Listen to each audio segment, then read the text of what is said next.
talking today with Crystal Seitz, President of the Greater Reading Convention and Visitors Bureau. Crystal, thanks for taking time today. Thank you for having me. One of the things I've been reading about that you're involved with is the discussion surrounding the hotel tax. Yes. Where does that stand? Well, I know what we're interested in doing, and I know some of our commissioners have been working towards expanding the tax to the edges of the county. I'm not sure if you're familiar, but right now there's a 15-mile radius from the center of the civic authority out That's where the right. tax is incurred. So they're looking at how do we expand it to the rest of the county. And you might say, why? Well, A, it will be helpful to the Visitors Bureau and the civic authority. But B, we're the only county in the entire state that has a division like that. Everybody else, their entire county is taxed. Yeah, I would ask why it was set up that way to begin with.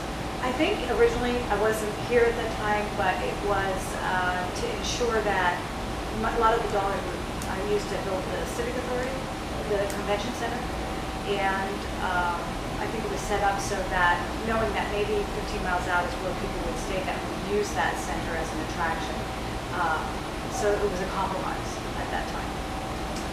And so, how likely is it that the new boundary will be extended?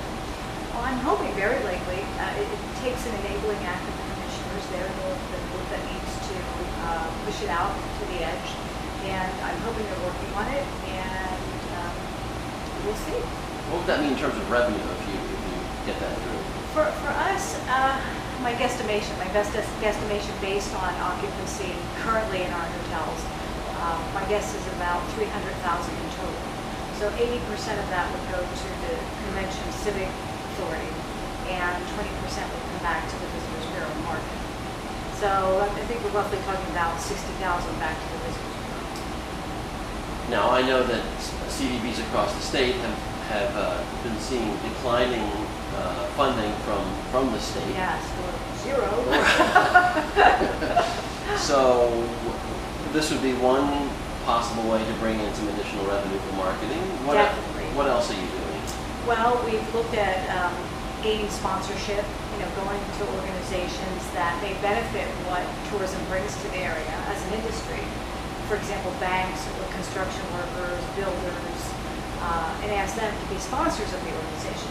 Because the real key to this, Dan, is the more people we can bring in, the more people stay in hotels, the more money is invested into the community. The economic impact is greater. And it's new money. It's not money that you and I are spending here. It's brand new money coming into the area. In fact, in the past year, 2011, the state always does a tourism economic impact study.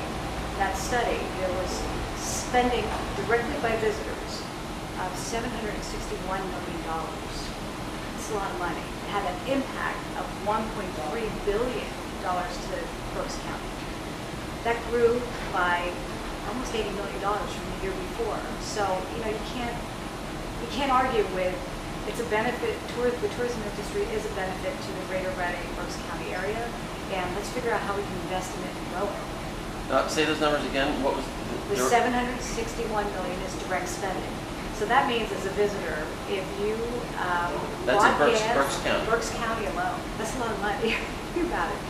You bought gas, food, beverages, you stayed in the hotel, and maybe you shopped. That was direct spending that they came in, used a credit card, and you were able to define that's how much they brought to the area. Right. 1.3 billion is indirect, direct, and induced spending. So it's taxes, government, state, local taxes that are paid. It could be labor included in that, so people that are employed in the industry, a little over 6,000 directly. And You build a new hotel or a new ballpark. yeah, I mean you have labor. Yeah. We were talking about spending on direct spending that visitors do when they're coming to Berks County. What's the outlook for the summer for visitors coming to Berks? Well, right now, it's really exciting because the trends that we watch are the hotel occupancy, the hotel tax, restaurants, how full are restaurants over the summer. Because from a local perspective, we're here, we're trying to get out. So they're not eating at restaurants because they're going to Hershey Park or the beach or somewhere else. When we start to see everything fill up, we know there's a lot of individuals in town. In fact, sometimes you'll see us driving around looking at hotel parking lots to see what's going on because they're full, and we like to see that. So what are you seeing? What are you hearing? Well, I know over the summer there's often many weekends that we're already booked solid.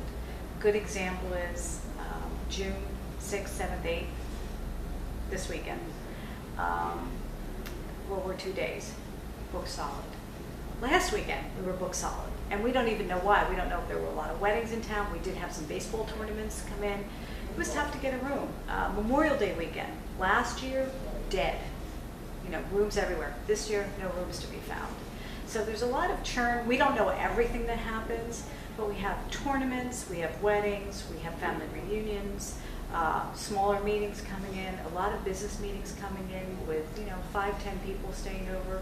After a while, when that all accumulates, it adds up and our hotels are full, which is good. That's what we want.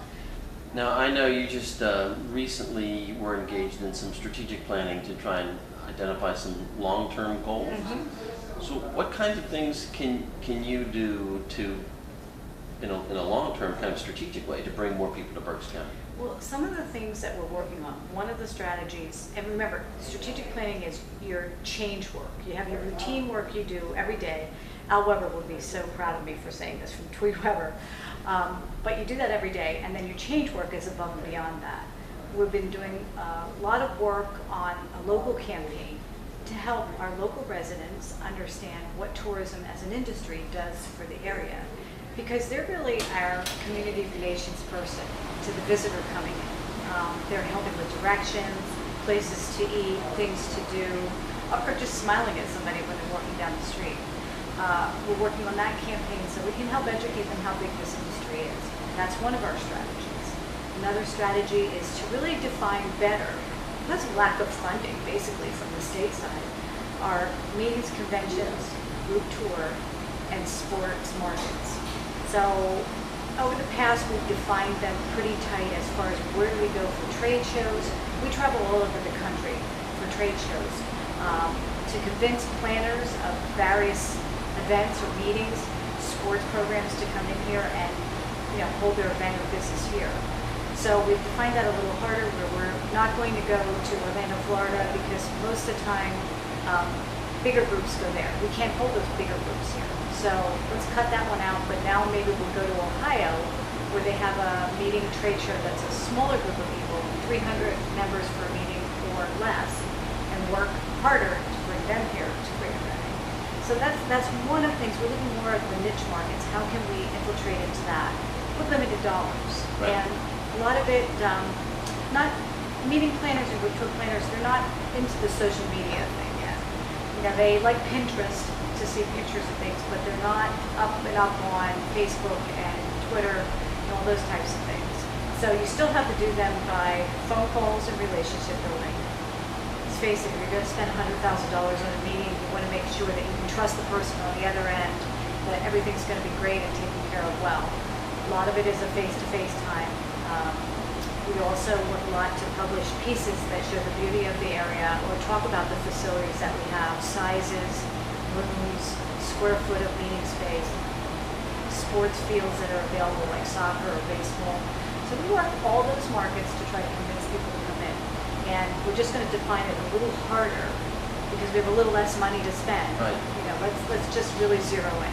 One last question. What's your sense of how somebody who doesn't know anything about Berks County or Reading, when you first make the approach, are they open to it? Or Pennsylvania has kind of its own brand and appeal. How open are people to listening to a pitch on Berks Greater County? Reading? Yeah. Oh yeah. Well, here's the surprising thing. When you show them pictures or you bring them in for a familiarization tour where they get to see the area, what you'll notice, first off, is they'll say, oh, I love the architecture of the city. It's a beautiful city. It's walkable. It's really important to meetings and groups that are coming into the area. Not everybody wants to get into a car and drive around. There's also the affordability of the area. You can come here and hold a meeting. It's a lot less expensive than going to Philadelphia. If you're at one of our hotels and you're hosting a meeting, no parking fees.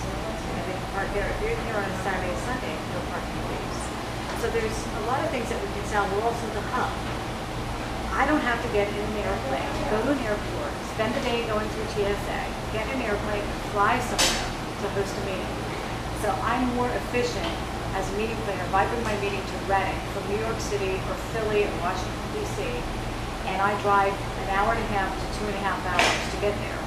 I just put a person in a spot to have a meeting for half a day, stay overnight, do a full meeting the next day, stay overnight, do a half-day meeting and have them drive home, rather than a whole week where the end days are spending time in the airport trying to get to a location. So we have a lot of things that we work to sell beyond the beauty of the area. But you know, it's difficult because we don't have an airport or a train, but we try to find ways around that and look at different locations that might benefit from being here, but being able to fly it rather than fly it. And we'll let that be the last word. Thank you, Crystal. Well, thank you so much.